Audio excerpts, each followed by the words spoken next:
Assalamualaikum warahmatullahi wabarakatuh. Waalaikumsalam warahmatullahi wabarakatuh.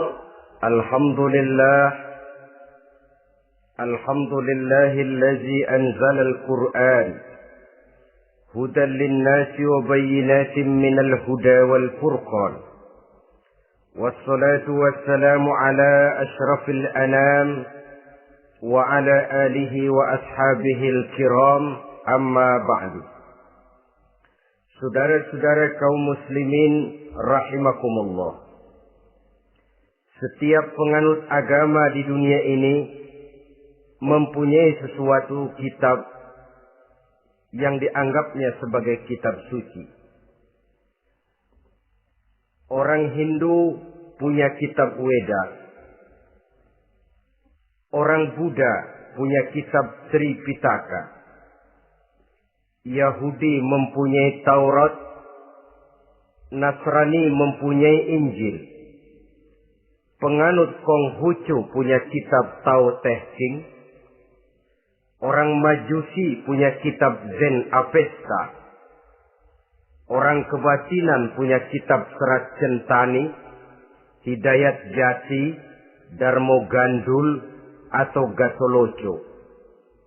Sementara kita umat Islam oleh Allah diberikan Al-Quranul Karim. Mengapa kita yakini Quran ini sebagai kitab suci? Pertama, ia bebas dari intervensi dan investasi manusiawi. Ia sepenuhnya, baik isi maupun redaksi, adalah produk dari Allah Subhanahu wa ta'ala. Kita yakini Quran kitab suci karena sampai hari ini belum ada seorang pun yang sanggup membuat seperti itu. Suatu kitab hanya dinamakan suci kalau dia bersih dari investasi dan intervensi manusia. Al-Quran ini sejak turunnya 14 abad yang lalu telah menantang. Wa in kuntum fi raibim mimma nazzalna ala abdina fa'tu bi suratin min misli. Apabila kamu ragu-ragu terhadap kebenaran Quran yang kami turunkan kepada hamba kami Muhammad, atau kamu menyangka Quran itu cuma bikinan Muhammad saja, cobalah kamu buat satu surah saja semacam Al-Quran. Apabila kamu tidak mampu melakukannya seorang diri, wada'u syuhada'akum, ajak seluruh teman-temanmu. Sejak tantangan ini turun 14 abad yang lalu, sampai hari ini, tidak seorang pun yang sanggup membuat satu surah saja semacam Al-Quranul Karim. Barangkali belum pernah ada yang coba-coba. Sudah. Di antaranya apa yang dilakukan oleh Musailamah Al-Kadzab. Dia mencoba membuat satu surah semacam Al-Quran yang kalimatnya sudah berbentuk bait-bait syair, tapi isinya jauh panggang daripada api. Yang kedua, kita yakini Quran sebagai kitab suci karena isi dan ajarannya sesuai dengan fitrah manusia. Suatu kitab dinamakan suci kalau ajarannya sejalan dengan fitrah manusia. Misalnya, manusia secara fitrah, kalau dia laki-laki, normal nafsu kepada perempuan. Itu fitrah. Perempuan suka kepada laki-laki. Itu fitrah. Kalau ada kitab suci, tapi melarang manusia untuk kawin, kesuciannya perlu diselidiki. Quran kitab suci sejalan dengan fitrah manusia, maka ia menganjurkan manusia yang mampu untuk melangsungkan perkawinan. Contoh lain, secara fitrah manusia perlu makan. Kalau ada kitab suci yang melarang manusia puasa saja siang malam terus menerus, itu kan sama juga nyuruh orang mati. Quran sesuai dengan fitrah manusia. Maka dalam Islam puasa wisol, puasa ngableng, apa itu istilahnya, puasa nyambung, Dari pagi sampai sore, sampai malam, sampai pagi lagi puasa terus. Bukan saja tidak boleh, malah haram hukumnya. Kenapa? Itu bertentangan dengan fitrah manusia. Yang ketiga, kita yakini Quran sebagai kitab suci karena isinya tidak kontroversil. Isinya tidak saling bertentangan satu sama lain. Di ayat manapun, Quran mengajarkan Allah itu Esa. Satu kali dia berkata haram, dia akan tetap berkata haram. Isinya tidak kontroversil. Sebab kalau ada kitab suci, di satu pihak mengajarkan Tuhan Esa, di lain ayat mengajarkan Tuhan 3, di lain ayat lagi mengajarkan Tuhan 4, kitab kacau namanya. Bagaimana suatu kitab bernama suci kalau isinya kontroversil satu dengan lainnya? Dari 3 kriteria inilah kita yakini Quran sebagai kitab suci. Masalah yang akan kita bicarakan pada pertemuan kita kali ini, bagaimana sikap kita terhadap Al-Quranul Karim sebagai kitab suci. Berangkat dari sebuah hadis di mana Rasulullah Sallallahu Alaihi Wasallam pernah memberikan tawaran. Beliau bersabda, "Man ja'ala al-Qur'ana amamahu qadahu ilal jannah, wa man ja'ala al-Qur'ana khalfahu saqahu ilan nar." Siapa yang menjadikan Quran sebagai imam, maka Quran akan membimbing dia ke dalam surga. Tetapi siapa yang menjadikan Quran sebagai makmum, maka Quran akan mendorong dia ke dalam neraka. Pilihan terserah kita. Siapa yang menjadikan Quran sebagai imam, ditempatkannya Al-Quran di depan, dia ikuti petunjuk dan ajaran Al-Quran, maka Quran akan membimbing dia ke surga. Surga dunia, lebih-lebih lagi surga akhirat. Tetapi sebaliknya, siapa yang menempatkan Quran di belakangnya, dia belakangi Al-Quran, dia belakangi perintah dan ajaran-ajaran Al-Quran, dia perturutkan hawa nafsunya dalam kehidupan ini, maka Quran akan mendorong dia ke dalam neraka. Ya, neraka dunia, lebih-lebih lagi neraka akhirat. Pilihan terserah kita. Saya mau tanya, kira-kira Quran dalam hidup kita jadi imam apa jadi makmum? Imam apa makmum? Kalau Quran jadi imam, artinya kita umat Islam jadi makmum.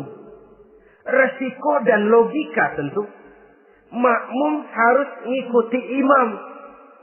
Imam takbir, makmum takbir. Imam ruku, makmum ruku. Imam sujud, makmum sujud.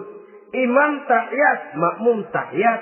Itu namanya Quran jadi imam, kita jadi makmum. Artinya dalam terjemahannya pada kehidupan, kalau merah kata Quran, merah kita kata. Hijau kata Quran, hijau kita bilang. Ke barat kata Quran, ke barat kita pergi. Ke timur kata Quran, ke timur kita berangkat. Halal kata Quran, halal kata kita. Haram kata Quran, haram kita bilang. Itu Quran imam, kita makmum. Nyatanya kadang-kadang kontras. Nyatanya kadang-kadang paradok. Merah kata Quran, hijau dong kata kita. Halal kata Quran, remeng-remeng kata kita. Ke barat kata Quran, ke timur kita pergi. Dalam praktek kita mau jadi makmum, Quran kita suruh jadi imam. Kita sesuaikan Quran dengan selera kita. Mana-mana ayat yang menguntungkan, mana ayat yang sesuai dengan mau kita, itu yang kita baca kuat-kuat. Itu yang kita canangkan ke tengah masyarakat ramai. Tapi manakala Quran itu bertentangan dengan nafsu kita, bertentangan dengan gaya dan kepribadian kita, kita umpetin itu Quran. Kalau kita cuma umpetin lumayan, kadang-kadang kita tuduh Quran ketinggalan zaman. Kita anggap Quran tidak relevan lagi dengan situasi dan kondisi. Kalau sudah begitu, sudah menyeberang terlalu jauh namanya. Saudara-saudara kaum muslimin rahimakumullah. Inilah makna hadis Nabi yang diriwayatkan dari Imam Ali bin Abi Thalib, bersabda Rasul, "Man qara'al Qur'ana fastazharahu fa ahalla halalahu wa harrama haramahu adkhalahul jannah." Barang siapa yang membaca Al-Quran lalu memperhatikannya, kemudian menghalalkan yang halal dan mengharamkan yang haram, maka Allah akan memasukkan orang itu ke dalam surga. Ya surga dunia, ya surga akhirat. Apabila kita renungi hadis ini, maka untuk berimam kepada Al-Quran ada 3 jalan utama yang harus kita laksanakan.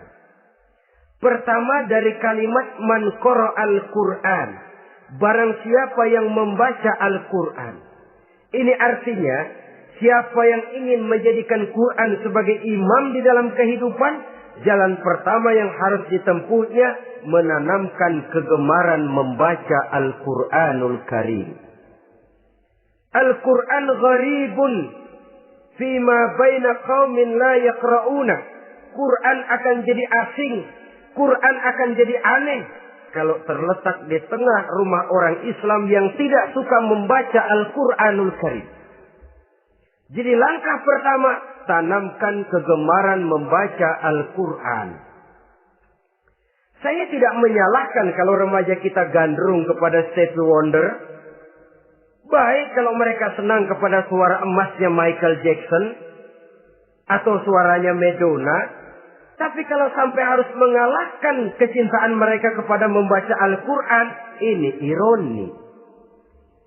Sebagai orang tua, kalau anak-anak kita buta huruf Latin, katanya menghambat pembangunan. Bahkan pemerintah saja menggalakkan bebas 3B itu. Buta aksara diantaranya, supaya rakyat bisa membaca huruf Latin. Kalau anak-anak kita buta huruf Latin, katanya menghambat pembangunan. Bagaimana kalau anak-anak kita buta huruf Quran? Jelas saja menghambat proses kesadaran dan kebangkitan dari dunia Islam itu sendiri. Satu contoh ringan. Dulu sebelum pembangunan merata, listrik belum lagi masuk desa, kampung gelap, rumah pakai lampu minyak. Kalau kita masuk kampung, terasa banyak orang Islam. Kenapa? Di rumah sebelah sana kita dengar anak muda sedang latihan baca rawi. Sebelah sini ibu-ibu sedang selawatan. Di rumah sana remaja sedang baca Quran. Pembangunan maju, listrik masuk desa. Alhamdulillah.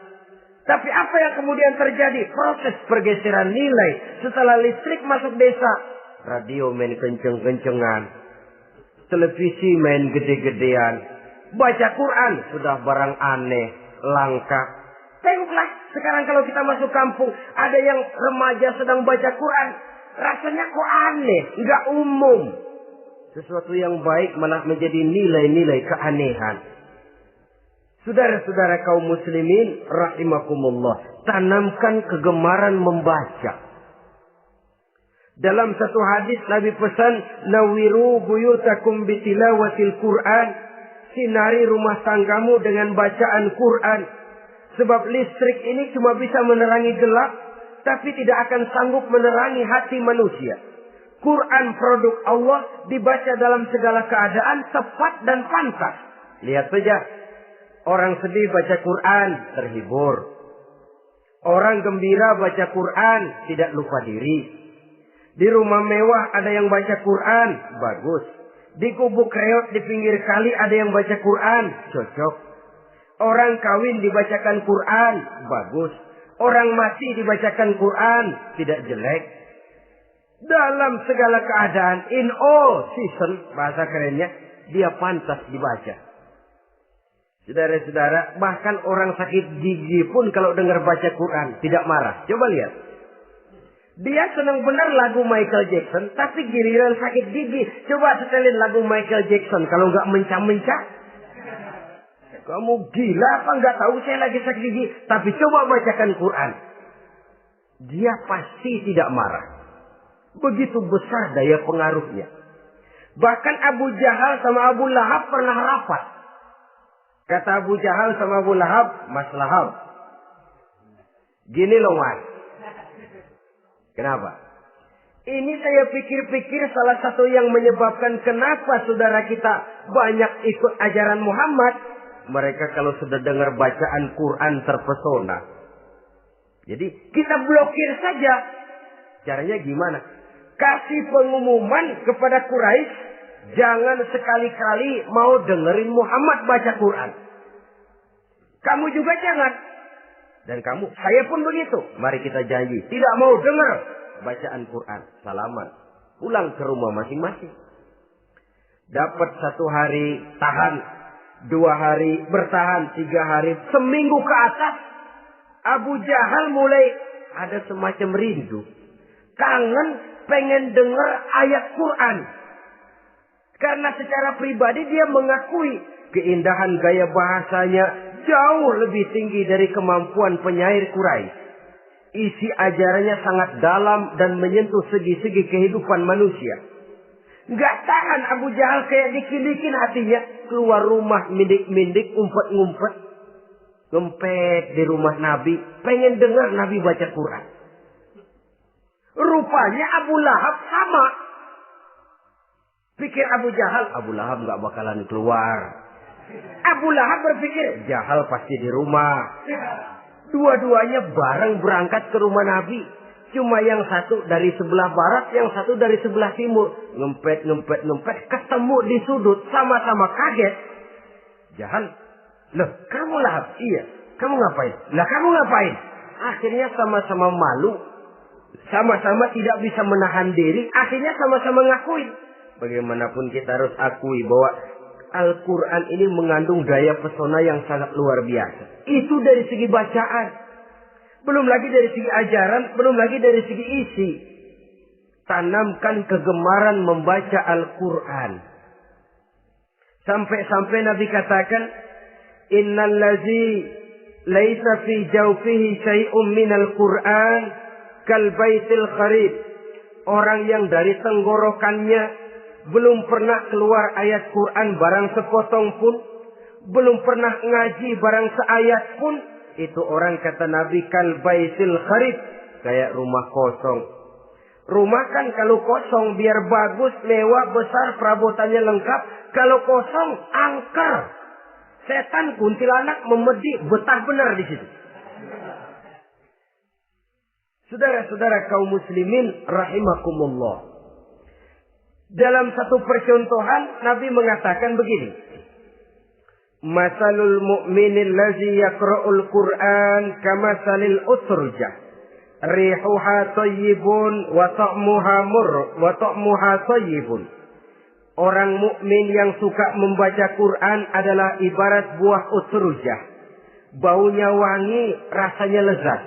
Kira-kira kalau di negeri kita buah apa utrujah itu? Semacam jeruk yang manis lah. Sudah baunya wangi, rasanya enak. Itu buah itu. Orang mukmin yang suka baca Quran kayak buah itu. Baunya wangi, rasanya enak. Artinya syiarnya hidup, isinya memang orang mukmin. Sebaliknya, wa masalul mu'minil ladzi la yaqra'ul Qur'an kamasalit tamrah la riha laha wa ta'muha hulwun. Orang mukmin yang tidak suka baca Quran kayak korma. Rasanya emang manis, cuman kagak ada baunya. Artinya apa? Syiarnya kurang. Kalau orang belum tapi kenal kan kagak mau makan kurma. Kenapa? Nggak ada baunya. Daya tariknya kurang, walaupun rasanya enak. Kalau daya tariknya nggak ada, kan nggak ada iklannya, tidak ada syiarnya. Itu orang mukmin yang tidak suka membaca Quran. Ibarat buah, nggak ada baunya, walaupun rasanya enak. Orang kurang tergerak, kurang syiar, kurang daya tarik. Sebaliknya, wa masalul munafiq allazi yaqra'ul Qur'an kamasalir raihanah. Rihuha thayyibun wa ta'muha murrun. Orang munafik yang suka baca Quran seperti buah raihanah. Apa itu? Baunya wangi, rasanya pahit. Orang munafik baca Quran kayak buah itu. Baunya sih enak, cuman rasanya pahit. Ya munafik baca Quran. Syiarnya sih lumayan, daya tariknya hebat, isinya munafik. Nah, paling jelek orang munafik yang nggak suka baca Quran. Wa masalul munafiqil ladzi la yaqra'ul Qur'an kamasalil hanzalah. Laisa laha rihun wa ta'muha murrun. Orang munafik yang tidak suka baca Quran seperti buah hanzalah. Sudah enggak ada baunya, rasanya pahit lagi. Kalau buah pacek kali. Udah baunya kagak ada, kalau dimakan bikin orang celeng. Saudara-saudara kaum muslimin rahimakumullah, tanamkan kegemaran membaca Al-Quran. Karena membaca Al-Quran merupakan ibadah yang besar. Bahkan kata Nabi, afdalu ibadati abdi qiraatul Quran. Nilai ibadah yang paling baik dari hambaku adalah ibadah membaca Al-Quran. Dalam sholat pahalanya lebih besar di luar sholat daripada di luar sholat. Dengan wudu pahalanya lebih besar daripada tanpa wudu. Mengerti pahalanya lebih besar daripada tidak mengerti. Tapi tidak mengerti pun jangankan membaca, mendengar saja orang baca Quran dengan baik sudah didoakan untuk mendapat rahmat. Berpahala mendengar bacaan Al-Quran walaupun tidak mengerti. Apalagi membaca sendiri, apalagi mengerti apa yang kita baca. Tentu pahala itu akan jauh lebih besar. Ini yang pertama. Tanamkan kegemaran membaca Al-Quranul Karim. Yang kedua, dalam hadis tadi, fastazharuhu. Man qara'al Qur'ana fastazharuhu. Siapa yang membaca Al-Quran kemudian memperhatikannya. Jadi kalau kita mau berimam kepada Al-Quran, setelah menanamkan kegemaran membaca, yang kedua, perhatikan. Pahami isinya. Jangan seperti monyet pakai mahkota, ketawa girang, cengengesan, tapi dia tidak tahu arti kebesaran mahkota yang disandangnya. Bangga dengan Al-Quran, tapi apa kandungannya kita tidak mengerti. Untuk memahami Al-Quran ini, caranya bagaimana? Tentu mudah saja. Seperti contoh, kalau kita ingin mengerti caranya bikin tahu, jangan bertanya kepada montir mobil. Montir mobil ahli betul urusan mesin.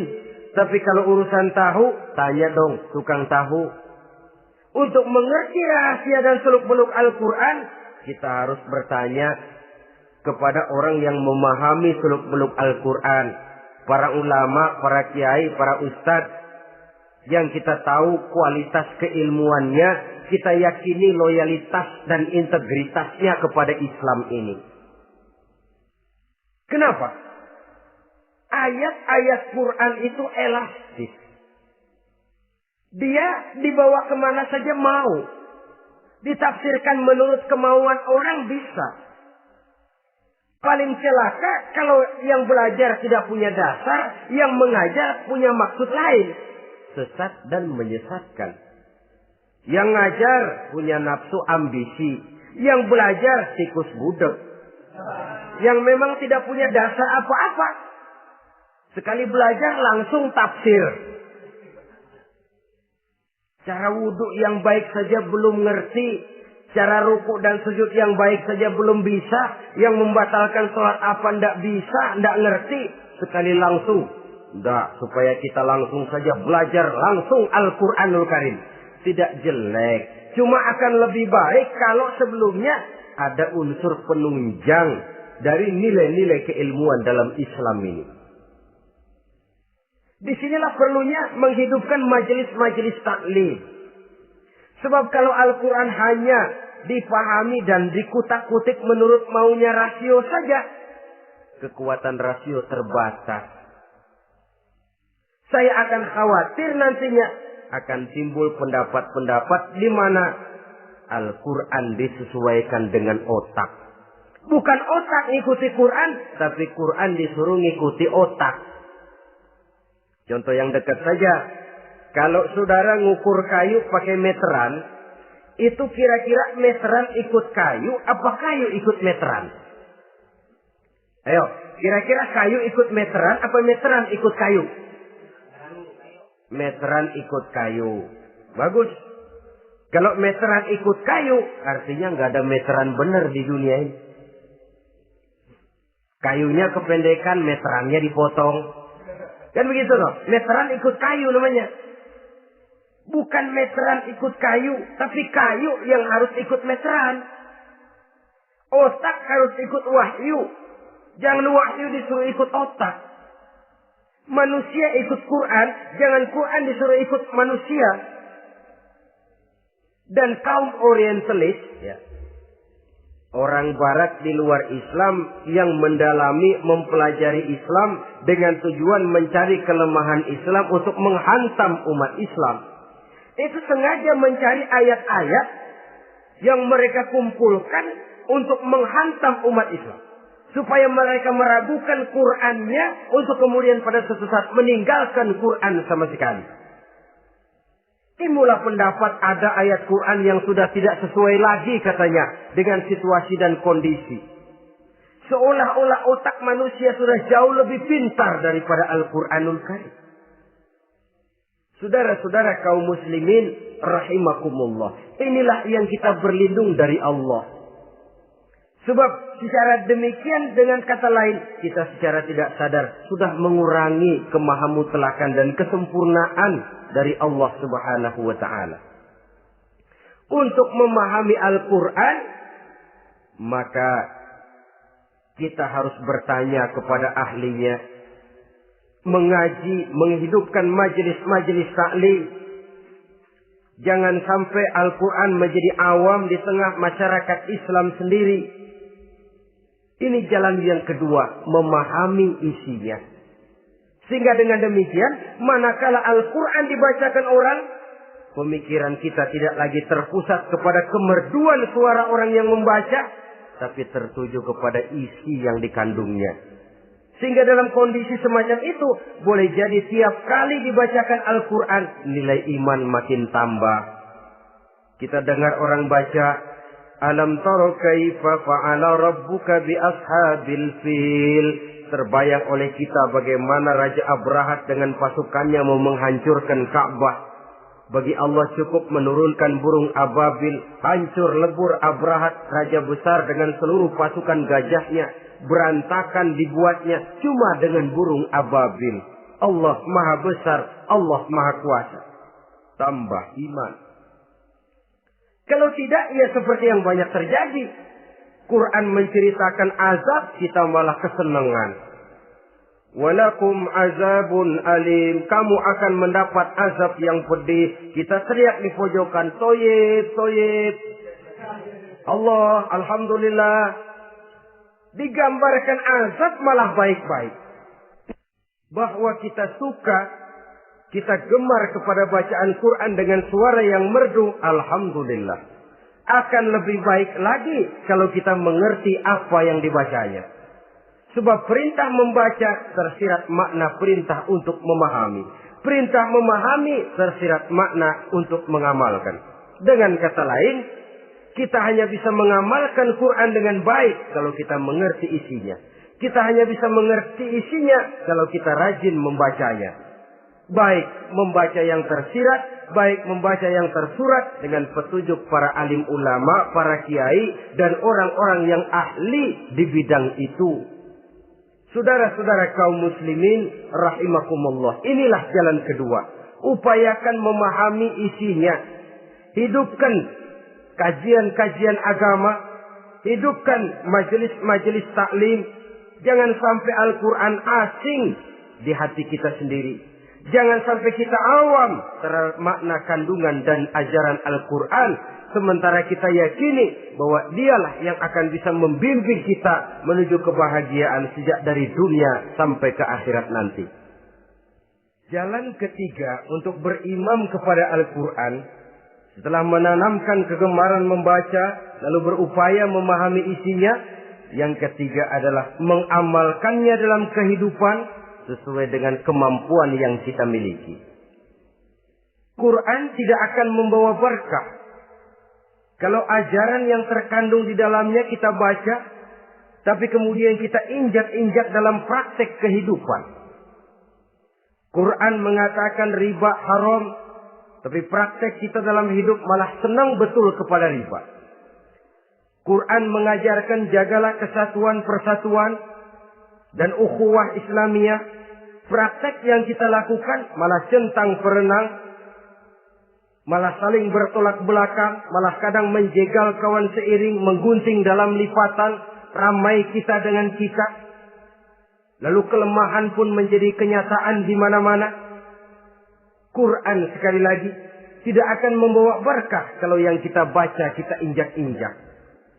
Tentang pengamalan Al-Quran ini, Allah Subhanahu wa ta'ala mengklasifikasi manusia dalam firman-Nya. Tsumma awrasna al-kitaba allazina istafaina min ibadina.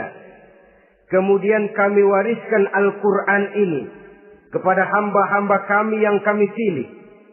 Ya Allah, coba saja kita lihat ayat ini. Quran kitab pilihan, diberikan kepada umat pilihan, yaitu kita-kita ini. Lalu bagaimana umat pilihan ini setelah menerima Al-Quran? Terbagi dalam 3 kelompok besar.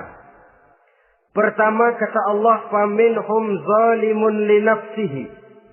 Di antara mereka ada yang setelah menerima Al-Quran kemudian zalim kepada dirinya sendiri. Artinya hanya mulutnya saja yang menerima Al-Quran, tapi perbuatannya menginjak-injak Al-Quran. Orang semacam ini tidak zalim kepada Allah, tidak zalim kepada Rasulullah, tetapi orang semacam ini zalim kepada dirinya sendiri. Dia terima Quran dengan mulutnya, tapi dia injak-injak Quran dengan perbuatannya. Na'udzubillah summa na'udzubillah. Kelompok yang kedua, faminhum muqtasid. Di antara mereka ada yang setelah menerima Al-Quran lalu muqtasid. Muqtasid ini 50-50. Ngambil jalan tengah. Ajaran Quran dipakai, ajaran setan dikerjain. Artinya juga perintah Quran oke, larangan Quran ho-oh. Saudara-saudara, malaikat bingung bagaimana monternya nih anak ini. Perintah Quran dikerjain, larangan Quran juga dikerjain. Ini muqtasid. Nah, yang ideal adalah golongan yang ketiga kata Allah. Wa minhum sabiqun bil khairati biiznillah.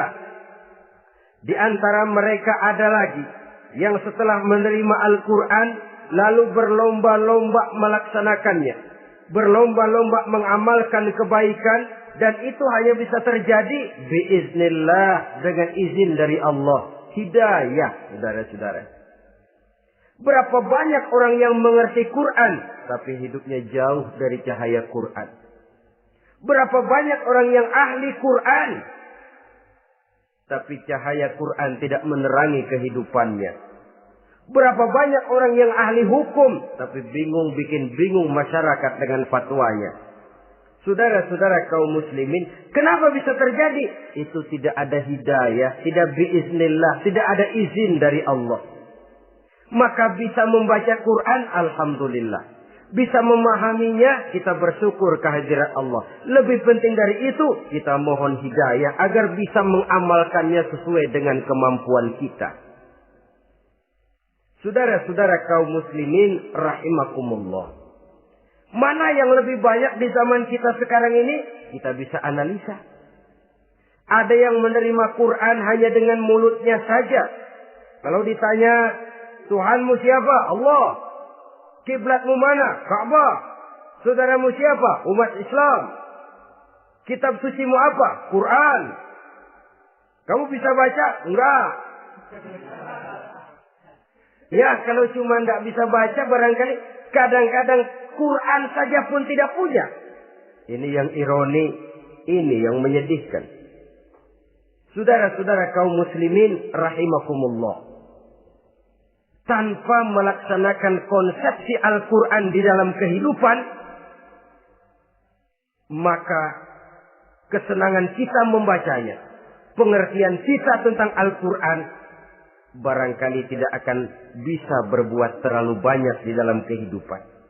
Maka sekarang ini sudah ada terjemahan Quran dalam bahasa Indonesia, dalam bahasa daerah, dalam bahasa Inggris, Belanda, bahkan Jerman, yang masih harus terus dan selalu ditingkatkan terjemahan Quran di dalam kehidupan. Dengan kata lain, kita umat Islam menunggal dengan Quran kita. Jangan cuma jadi kebanggaan Islam tinggi, tidak ada yang lebih tinggi dari Islam. Quran kitab suci, tidak ada yang bisa menandinginya. Qurannya, tapi umatnya. Kadang-kadang kita ini jauh panggang daripada api. Kita bersyukur musabaqah tilawatil Quran dihidupkan dengan biaya bermiliar rupiah. Sejak dari tingkat kelurahan, kecamatan, wali kota, provinsi, sampai kepada tingkat nasional. Untuk menanamkan kegemaran membaca Quran. Setelah itu, hendaknya diadakan peningkatan dengan upaya memahaminya. Sehingga pada suatu saat, boleh kita adakan musabaqah pengamalan Quran. Hadiahnya sudah langsung dari Allah sendiri. Ini yang kita perlu berlomba. Berlomba mengamalkan ajaran Quran. Sabiqun bil khairat. Berlomba mengamalkan ajaran-ajaran Al-Quranul Karim. Nah, oleh karena Al-Quran ini dalam bentuknya yang umum kadang-kadang hanya menjelaskan satu persoalan secara global, kita memerlukan tuntunan sunnah dari Rasulullah Sallallahu Alaihi Wasallam. Umpamanya, Quran hanya mengajarkan aqimis sholat, dirikan sholat. Caranya bagaimana? Tidak ada cara sholat dalam Quran. Dari mana kita tahu cara sholat? Dari sunnah. Itu sebabnya selain Al-Quran sebagai sumber utama, kita memerlukan sunnah. Bahwa sholat pakai takbiratul ihram di Quran tidak ada. Bahwa sholat pakai tahiyat dalam Quran tidak ada. Jadi kalau orang cuma Quran saja, tidak ada sunnah itu. Ya bagaimana kita bisa sholat? Quran cuma mengatakan wa atimul hajja wal umrata lillah, laksanakan haji dan umrah karena Allah. Bagaimana manasik haji? Bagaimana cara sa'i? Bagaimana cara wukuf? Bagaimana cara melontar? Tidak ada dalam Quran. Yang memuat itu tidak lain sunnah. Untuk memahami Quran dan sunnah ini, kita memerlukan orang yang menguasai Quran dan sunnah. Oleh karena itu, kita perlu petunjuk kepada para ulama. Itu sebabnya Quran sendiri mengatakan, wa in tanaza'tum fi syai'in farudduhu ila Allahi wa rasulih. Apabila kamu berbeda pendapat tentang suatu persoalan, kembalikan kepada Allah dan Rasulnya. Kembalikan kepada Allah artinya kembalikan kepada Quran. Kembalikan kepada Rasul maksudnya kembalikan kepada sunnah. Siapa yang mengerti Quran dan sunnah? Para ulama yang kualitas ilmunya kita yakini, loyalitas dan kredibilitas serta integritas keislamannya bisa menjadi panutan.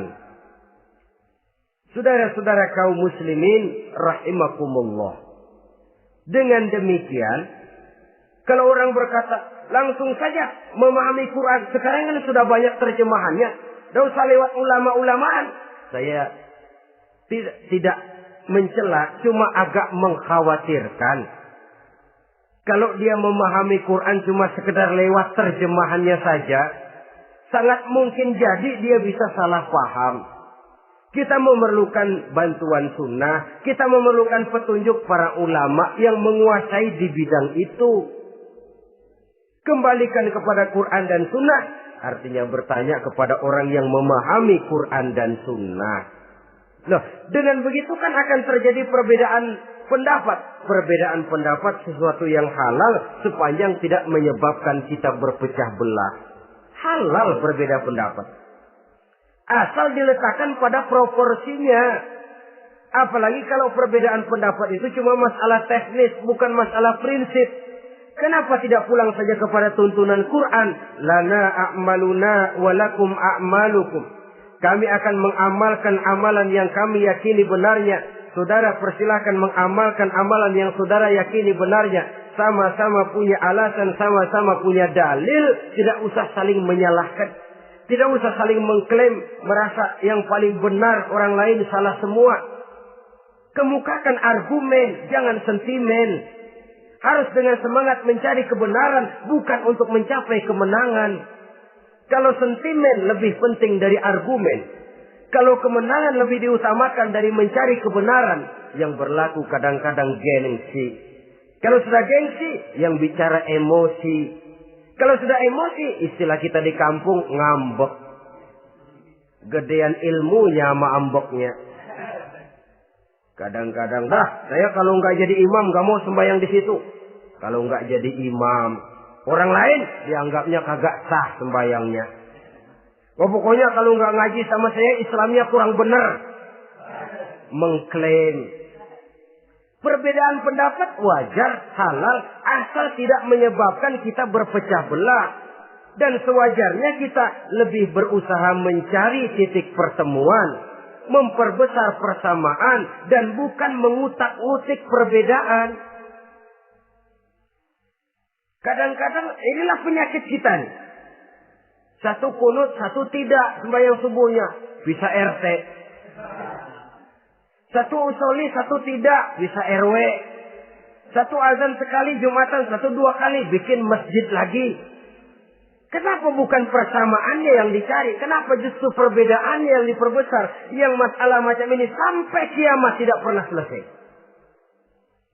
Kan lebih baik kalau kita ditanya orang, Pak, sholat subuh itu pakai kunut apa tidak sih? Kalau saya pakai. Kalau yang tidak pakai kunut bagaimana Pak? Betul, kata yang tidak pakai. Jadi yang pakai kunut betul. Betul, karena saya pakai kunut.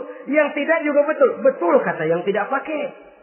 Kalau yang kunut betul, yang tidak kunut betul. Lalu yang salah yang mana Pak? Yang salah yang subuh nggak sembahyang. Lebih objektif, proyek garapannya ada, umat tidak berpecah belah.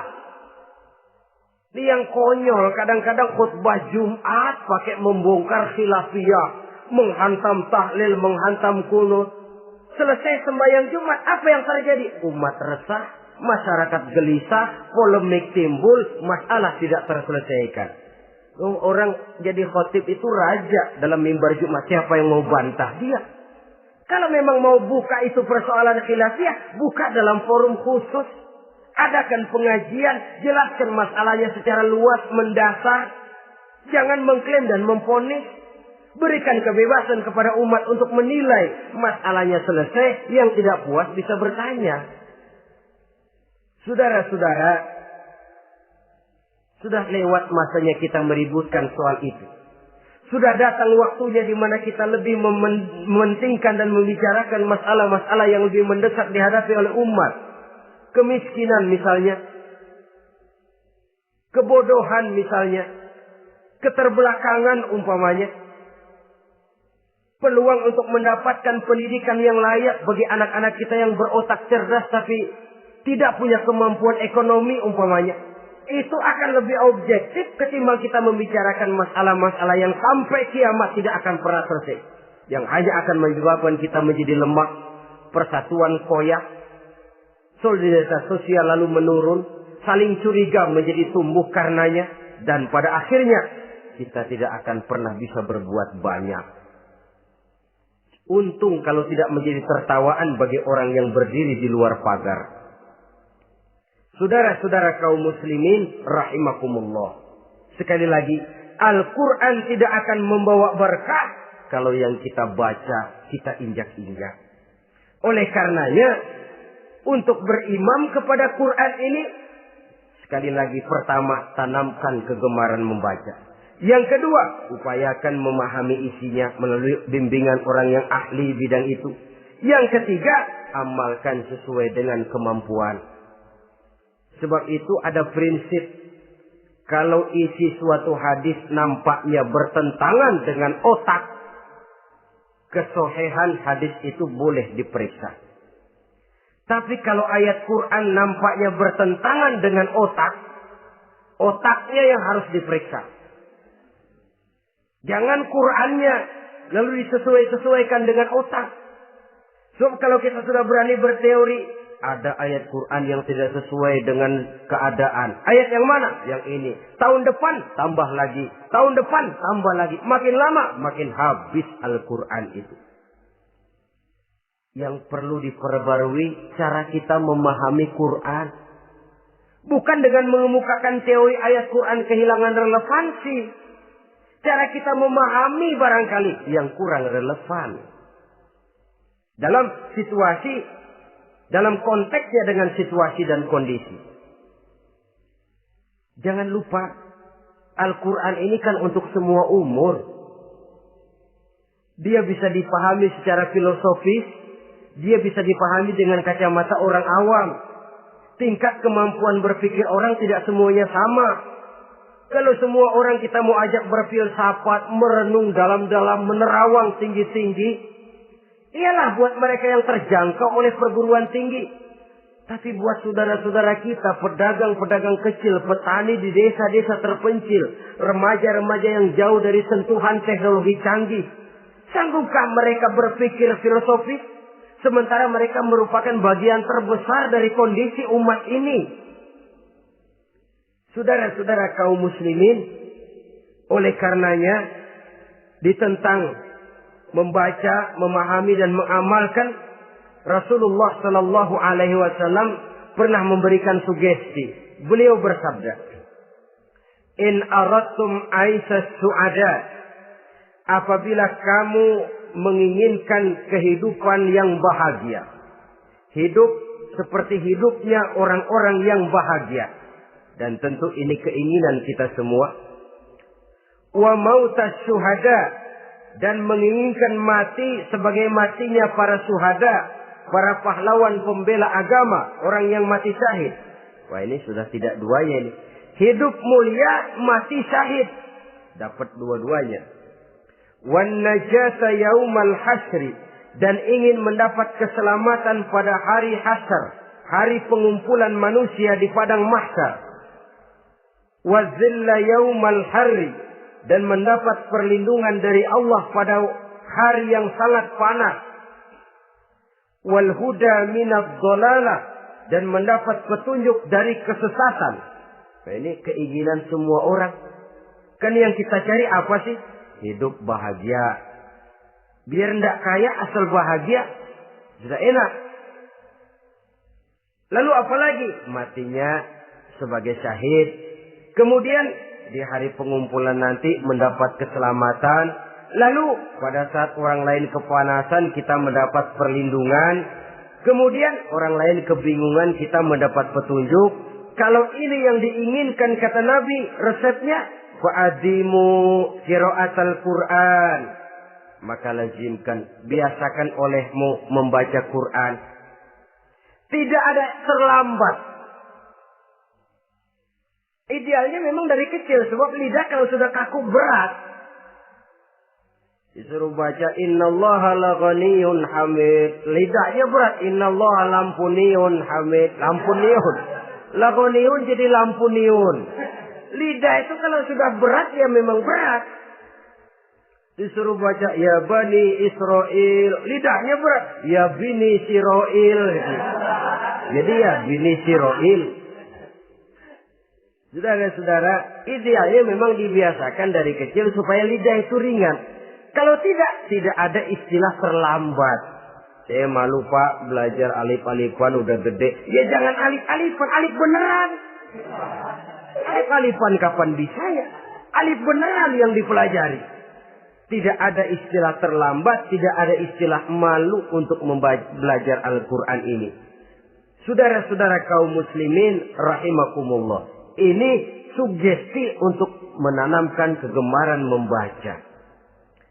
Lalu sugesti untuk memahaminya. Tentu banyak ayat, banyak hadis. Mengapa tidak diantara kamu sekelompok orang yang berangkat untuk memperdalam, memahami agama. Falaula nafaro min kulli firqatin minhum ta'ifatun liyatafaqahu fid din.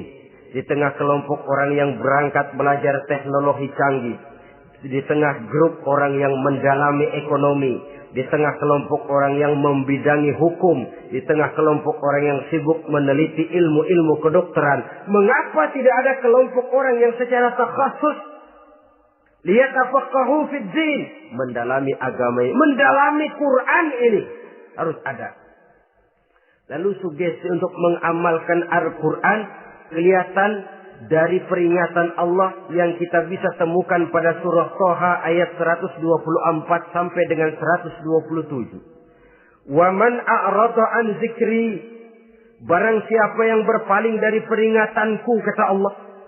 Barang siapa yang berpaling dari Al-Quran ini, dia terima Al-Quran, dia imani Quran, tapi dia berpaling dari ajarannya, dia injak-injak apa yang seharusnya dia amalkan, dia perturutkan hawa nafsunya, maka kata Allah, fa inna lahu ma'isyatan dhanka, dia akan diberikan satu penghidupan yang sempit. Inna lillahi wa inna ilaihi raji'un. Diberikan hidup yang sempit. Kalau hidup sudah terasa sempit, bagaimanapun luasnya rumah, sempit. Kalau hidup sudah terasa sempit, bagaimanapun banyaknya harta, sumpek. Kalau sudah hidup ini terasa sempit, bagaimanapun luasnya pergaulan, tidak ada tempat kita bertanya, melarikan persoalan, membagi rasa. Siapa yang berpaling dari Quran, dia akan diberikan penghidupan yang sempit. Bukan dagangnya tidak untung, bukan kerjanya tidak digaji, tapi kesempitan hati lebih bahaya loh dari kesempitan ekonomi. Itu di dunia. Di akhirat, wa nahsyuruhu yaumal qiyamati a'ma. Di akhirat nanti dia akan dikumpulkan oleh Allah dalam keadaan buta. Ya Allah, ya Rasul. Padahal ke akhirat kita baru tumben. Sekali ke akhirat buta. Masya Allah. Di tempat kita lahir saja, kalau tadinya kita melihat, tahu-tahu menjadi buta, kita bingung. Padahal jalan sudah pernah kita lihat, arah sudah pernah kita tahu. Bagaimana di padang mahsyar nanti? Kemana jalan yang akan ditempuh? Kepada siapa kita hendak bertanya? Mana teman, mana istri, mana anak? Buta pula kita. Satu kesengsaraan yang merupakan puncak kesengsaraan. Dikala itu orang yang semacam tadi protes. Rabbi, lima hasyartani a'ma wa qad kuntu basira. Wahai Allah, kenapa hari ini saya dikumpulkan dalam keadaan buta? Padahal ketika di dunia dulu saya melihat, saya menyaksikan gunung yang menjulang tinggi ke angkasa. Saya melihat lautan yang luas terhampar biru membentang. Saya saksikan tanah, sawah luas menguning. Saya saksikan keindahan alam. Di dunia saya melihat Allah. Kenapa sekarang saya dikumpulkan dalam keadaan begini? Protes dia, tidak terima dia. Allah jawab, kadzalika atatka ayatuna fanasitaha. Kata Allah, begitulah memang. Dahulunya waktu di dunia telah datang ayat-ayat kami kepadamu. Telah turun Al-Quran. Telah datang agama. Fanasitaha. Tapi kamu lupakan dia. Kamu lupakan Quran. Kamu lupakan Islam. Datang ayat, turun Quran, turun agama. Kamu belaga pilon. Kamu belaga enggak tahu. Wa kadzalikal yauma tunsa. Maka hari ini pun begitulah kamu dilupakan. Sebagaimana dulu waktu di dunia, kamu telah melupakan ayat-ayatku, melupakan kitabku, melupakan ajaran-ajaranku. Hari ini kamu pun dilupakan. Seolah-olah Tuhan cuma nggak bilang, mereka protes, Tuhan, kenapa saya buta padahal di dunia saya ngeliat. Kata Tuhan, kalau bahasa kita, lu rasain. Lu sih, kenapa dulu di dunia? Pura-pura nggak lihat. Kenapa waktu di dunia? Pura-pura nggak tahu. Kenapa waktu di dunia? Kamu lupakan Quran. Maka hari ini pun engkau kami lupakan. Wa kadzalika al-yawma tunsa. Wa kadzalika najzi man asrafa wa lam yu'min bi ayati rabbih wal azabul akhirati asyaddu wa abqa. Demikianlah kami membalas orang yang berlebih-lebihan, orang yang melampaui batas dan tidak mau beriman kepada ayat-ayat Tuhannya, dan sungguh siksa akhirat itu lebih dahsyat dan lebih kekal. Siksa dunia mungkin kelaparan, kekurangan ekonomi, kekurangan pakaian, tapi berapa hari paling lama seumur manusia? 70 tahun umur kita, ya paling lama begitulah. Tapi siksa akhirat, kesengsaraan akhirat, kesengsaraan neraka, asyaddu wa abqa, lebih dahsyat dan lebih kekal. Di zaman sekarang orang bukan cuma berbuat potong kompas, berpikir pun potong kompas, berpikir pun ngambil jalan pintas. Dia lebih memilih kesenangan yang sedikit dengan mengorbankan kesenangan yang abadi. Dia mengejar surga yang sebentar dengan menghancurkan surga yang kekal. Dicarinya surga dunia, hidup cukup, rumah bagus, makan bagus, pakaian bagus, istri bagus, dengan menghalalkan segala macam cara, berpaling daripada kehidupan agama, lalu menginjak-injak Al-Quranul Karim. Kita berlindung kepada Allah. Jangan sampai dimasukkan dalam kelompok yang di akhirat nanti dibangkitkan dalam keadaan buta. Na'udzubillah summa na'udzubillah. Di sini kita terkesan dengan apa yang dikatakan Sayyid Muhammad Abduh. Al-Islam mahjubun bil muslimin. Kebesaran Islam kadang-kadang tertutup oleh tingkah laku umat Islam sendiri.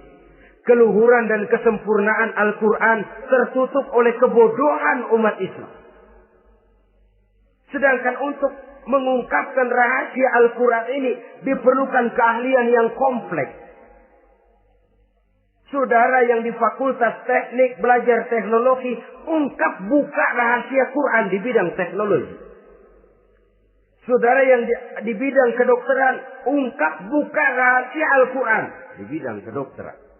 Saudara yang ahli geologi, pelajari struktur kulit bumi dengan mengungkap rahasia Al-Quran. Sehingga pengkajian kita tentang teknologi, pengkajian kita tentang angkasa luar, pengkajian kita tentang anatomi manusia akan berakhir kepada Subhanaka ma khalaqta hadza batila. Ya Allah, tidak satu pun yang Engkau ciptakan ini sia-sia. Perut bumi mengandung minyak, timah, kekayaan yang berharga untuk manusia. Mempelajari angkasa luar bisa memahami musim dan menyelamatkan manusia. Mempelajari rimba belantara, teknologi canggih, akhirnya akan memperkuat nilai-nilai iman. Menerjemahkan ajaran Quran lewat disiplin ilmu yang kita kuasai masing-masing, untuk kemudian bekerja sama bahu-membahu dalam rangka mengimani Al-Quran, mengamalkan Al-Quran, dan mengawal keluhuran Al-Quranul Karim yang atas dasar tuntunannya kita hidup, untuknya kita berjuang, dan dalam bimbingannya kita ingin kembali menghadap Allah Subhanahu wa Ta'ala. Inilah pertemuan yang singkat ini. Mudah-mudahan kita diberikan kekuatan oleh Allah untuk berimam kepada Al-Quran, menjadikannya sebagai pedoman utama di dalam kehidupan kita. Terima kasih atas segala perhatian. Mohon maaf atas segala kekurangan. Usikum wa nafsi bitaqwallah. Wassalamualaikum warahmatullahi wabarakatuh.